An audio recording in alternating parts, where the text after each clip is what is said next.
नमस्कार। शारदाबाल निकेतन माध्यमिक विद्यालय मारवाड़ मुंडवा में आप सभी का हार्दिक स्वागत एवं अभिनंदन। कक्षा 7वीं सामाजिक ज्ञान विषय भाग 2 भूगोल। इसमें आज हम अध्याय 4 का अध्ययन करेंगे। अध्याय 4 वायुमंडल।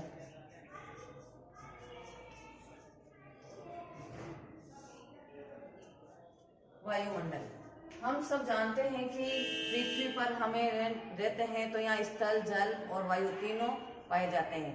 तो हमारे चारों ओर जो वायु का आवरण होता है उसे हम वायुमंडल कहते हैं। और वायु हमारे जीवन के लिए सबसे महत्वपूर्ण होती है। हम श्वास लेते हैं तो वायु ही हमारे सांस की आधार है। तो वायु हमारे लिए जीवन के लिए बहुत ही आवश्यक होती है। तो इस तरह से हम देखते हैं कि हमारे वायुमंडल यानी जो पृथ्वी के चारों ओर हमारे चारों ओर जो वायु का आवरण होता है उसे हम वायुमंडल कहते हैं।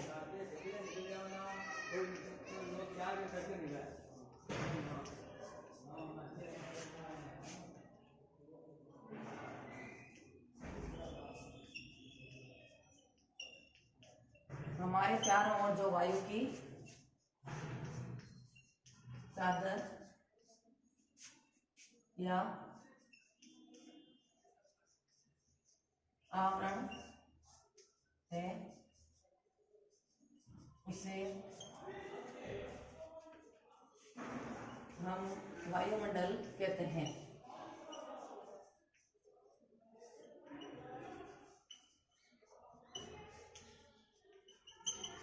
तो इस तरह से हम देखते हैं कि श्वास लेने के लिए हमें वायु की आवश्यकता होती है। पृथ्वी एक ऐसा ग्रह है जहां जल, वायु, स्थल तीनों पाए जाते हैं। तो इस तरह से जो वायु है वो हमारे लिए प्राणवायु, ऑक्सीजन, हम सब जानते हैं कि हम ऑक्सीजन श्वास लेते हैं और उसमें वापस हम कार्बन डाइऑक्साइड छोड़ते हैं। तो इस तरह से हमारे जीवन के लिए जो वायु आवश्यक है वो है ऑक्सीजन, यानी वो वायुमंडल में पाई जाती है। वायुमंडल जो है तो ये किससे बना है? तो इसका आगे का जो हम देखते हैं तो वो है वायुमंडल का संगठन।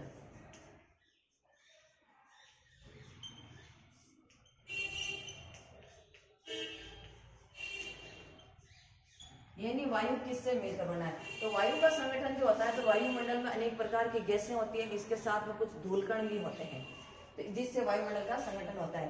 हम देखते हैं कि हमारी पृथ्वी गोल है। मंडल का मतलब होता है गोल, और वायु यानी जो पृथ्वी पर पाई जाती है चारों ओर उसे वायुमंडल कहते हैं। जैसे ये हमारी पृथ्वी है तो पृथ्वी में अनेक प्रकार की गैसें पाई जाती है। इसमें जो सर्वाधिक गैस पाई जाती है वो है नाइट्रोजन। नाइट्रोजन गैस सर्वाधिक पाई जाती है। ये पृथ्वी पर 78% पाई जाती है। यानी पृथ्वी पर 78% नाइट्रोजन पाई जाती है और 21% ऑक्सीजन पाई जाती है।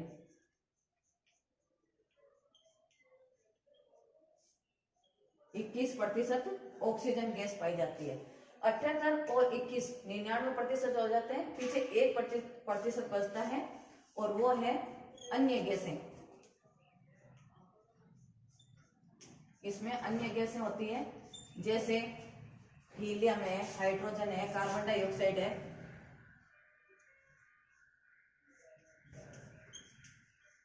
हीलियम, हाइड्रोजन, कार्बन डाइऑक्साइड,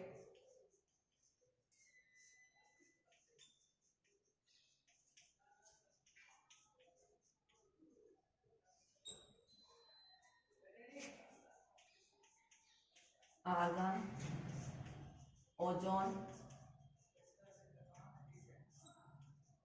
आदि गैसें पाई जाती है। तो इस तरह से हम देखते हैं कि पृथ्वी पर जो है सबसे सर्वाधिक गैस पाई जाती है नाइट्रोजन।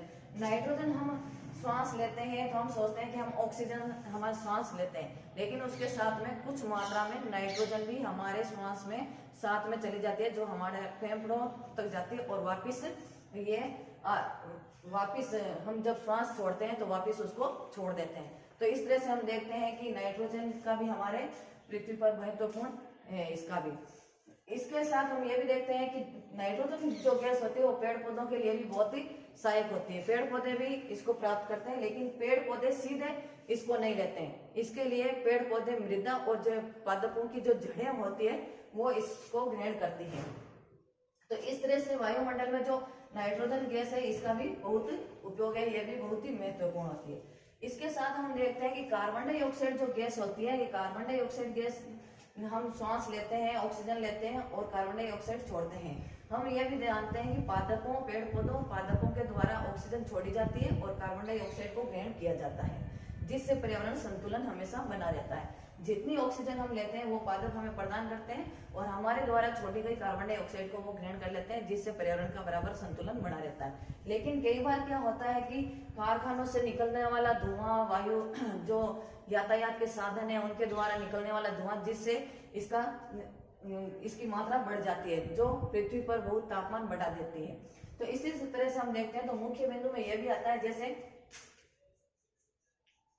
मुख्य बिंदु, इसको थोड़ा ध्यान से देखिए। तो मुख्य बिंदु में क्या होता है कि हम सोचते हैं, हमने कई बार नाम भी सुना है कि ग्लोबल वार्मिंग।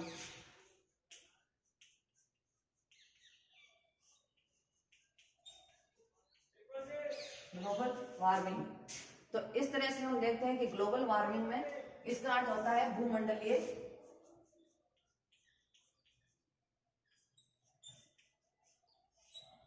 भूमंडलीय तापन।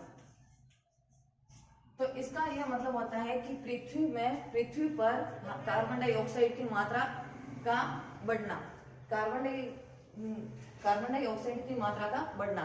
तो ये इसकी मात्रा तब बढ़ जाती है जब कल कारखानों से धुआं निकलता है और इसके द्वारा यातायात के साधन है उनके द्वारा जो पेट्रोलियम इनके जो धुआं निकलता है, जिससे इसका तापमान पृथ्वी पर इसकी मात्रा बढ़ जाती है, जिससे पृथ्वी का तापमान क्या होता है कि बढ़ जाता है, उससे ग्लोबल वार्मिंग कहते हैं या भूमंडलीय तापन कहते हैं। इसके अलावा भी हम देखते हैं कि कार्बन डाइऑक्साइड की जो गैस है इसको हम ग्रीन हाउस भी कहते हैं। ये पृथ्वी पर इसकी जो मात्रा है वो, जिससे कि ये पृथ्वी की जो उसमें वो विकृत करती है और जिससे पृथ्वी का तापमान बराबर बना रहता है। इसके अभाव में अगर हम ये देखें कि कार्बन डाइऑक्साइड के अभाव में हम देखते हैं तो उसमें कुछ इस तरह से भी होता है कि अगर इसके अभाव में हम देखें तो पृथ्वी का तापमान इतना ठंडा हो जाता है कि जिससे हम रह भी नहीं सकते। तो कार्बन डाइऑक्साइड जो है वो, इसको ग्रीन हाउस गैस भी कहते हैं, इसका प्रभाव इतना अधिक होता है। तो इस तरह से हम देखते हैं तो ये हमारे ऑक्सीजन और नाइट्रोजन अन्य गैसें ये वायुमंडल का संगठन होती है। इसके साथ में कुछ धूलकण भी पाए जाते हैं, इसको इस तरह से भी हम देख सकते हैं। इसके आगे हम देखते हैं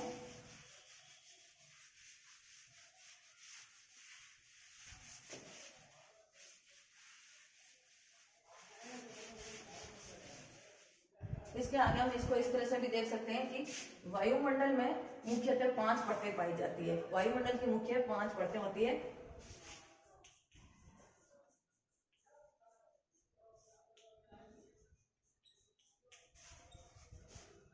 मुख्य 5 परतें होती है।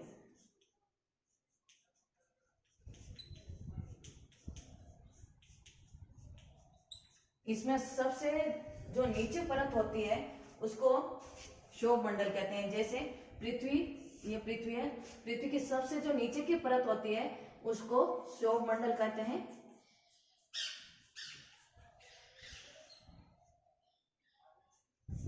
क्षोभ मंडल कहा जाता है। यह पृथ्वी के 13 किलोमीटर तक होती है। यह 13 किलोमीटर तक होती है। यह पृथ्वी की सबसे महत्वपूर्ण परत मानी जाती है। इसी परत में हम श्वास लेते हैं, जो हमारी अन्य गैसें पाई जाती है। इसमें हम देखते हैं कि ये मंडल जो क्षोभ मंडल होता है, इसमें मौसम परिवर्तन होते हैं, बादलों का बनना, बरसात होना, ओलावृष्टि होना, कोहरा होना, जो भी क्रियाएं होती है ये अधिकतर मौसम परिवर्तन की क्रियाएं क्षोभ मंडल में होती है। ये पृथ्वी के 13 किलोमीटर तक पाई जाती है। इससे आगे हम देखते हैं तो आता है समताप मंडल। इसके आगे का जो है वह है समताप मंडल। समताप मंडल ये जो है ये 50 किलोमीटर तक, पृथ्वी के 50 किलोमीटर तक पाया जाता है इसकी परत। और इसमें हम देखते हैं कि समताप यानी सम का मतलब होता है समान और ताप, यानी इसमें समान तापमान समान रहता है। इसमें मौसम परिवर्तन होना, इस तरह की कुछ क्रियाएं नहीं होती है। ये वायुयान उड़ने के लिए अधिक महत्वपूर्ण होता है। इसमें वायुयान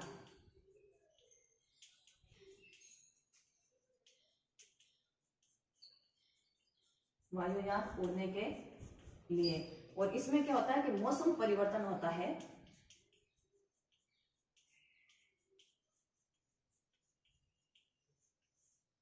मौसम परिवर्तन होता है, जिसमें बादल बनना, वर्षा होना, वर्षा, कोहरा इत्यादि ये क्रियाएं होती है। इसके साथ ही हम देखते हैं कि समताप मंडल में क्या होता है कि इसमें एक ओजोन परत पाई जाती है जो सूर्य से आने वाली हानिकारक किरणों से हमारी रक्षा करती है। इसमें क्या होता है कि ओजोन परत पाई जाती है गैस की परत जो सूर्य से आने वाली हानिकारक किरणों से हमारी रक्षा करती है। इसके आगे हम देखते हैं तो पृथ्वी की जो तीसरी है परत है वायुमंडल की, वो है मध्य मंडल। इसको मध्य मंडल कहते हैं। मध्य का हम जानते हैं कि मध्य का मतलब होता है बीच में, यानी दो परत ये आगे, कुल 5 परतें हैं तो 2 और आगे आएगी, ये बीच में है तो इसको मध्य मंडल कहते हैं। और मध्य मंडल ये 50 से 80 किलोमीटर तक होती है, 80 किलोमीटर तक इसकी परत पाई जाती है। मध्य मंडल में यह होता है कि जो अंतरिक्ष से जो उल्कापिंड आते हैं वो इसमें जलकर नष्ट हो जाते हैं। उल्कापिंड, पिंडों का जलकर नष्ट होना।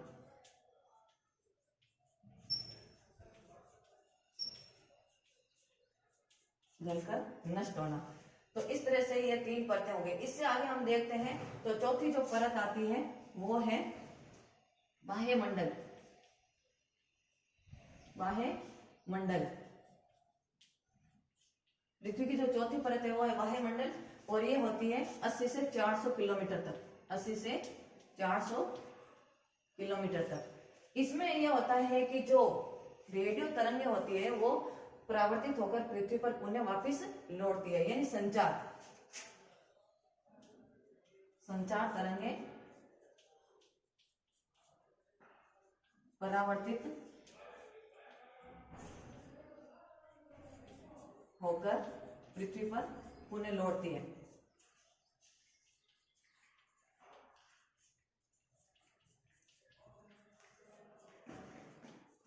पुनः लौटती है, जैसे रेडियो है, मोबाइल है, टेलीविजन है, इन सभी से।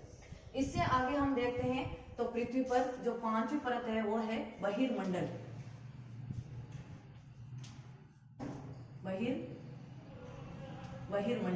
बहिर्मंडल जो है वो 400 किलोमीटर से आगे आनंद तक फैली हुई है और ये हल्की गैसों की परत होती है। इसमें अधिकतर हाइड्रोजन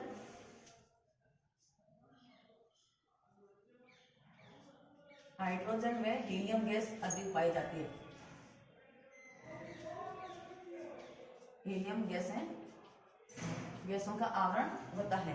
तो इस तरह से हम देखते हैं कि ये पृथ्वी की 5 परतें हैं। सबसे नीचे है क्षोभ मंडल, समताप मंडल, मध्य मंडल, बाह्य मंडल और बहिर्मंडल। बाह्य मंडल में एक ओजोन परत, आयन मंडल की भी एक परत पाई जाती है जो इनको वापस तरंगों को पुनः परावर्तित करती है। तो इस तरह से हमने देखा है कि वायुमंडल है तो उस वायुमंडल का संगठन कैसे होता है, अनेक गैसों से मिलकर और धूलकणों से मिलकर बना है। उसके साथ ही वायुमंडल को 5 भागों में बांटा गया है और वो 5 परतें हैं। तो इस तरह से ये वायुमंडल का हमने अध्ययन किया है। अभी जो हमने सारांश के रूप में अध्ययन किया उन्हीं में से मैं आपको प्रश्न देती हूँ। तो आज का हमारा पहला प्रश्न है, वायुमंडल